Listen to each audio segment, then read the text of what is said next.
Hello friends. In this video, I intend to teach you how to start depositing Ethereum on the Exnova website. You enter the deposit section and click on Ethereum. In the Ethereum section, you select the amount you want to deposit, and then, if you have a promo code, you enter it in this section. After that, you click on Proceed to Payment.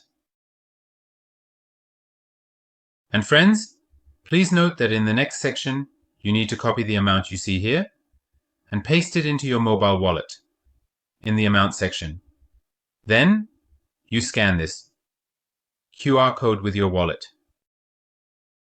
After scanning the QR code, confirm the payment, and our request is under review.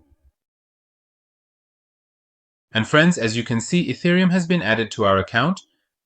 And to check the history of your transactions, you go to the Profile section. You click on Balance, History, and in this section, you can see your transactions. Good luck!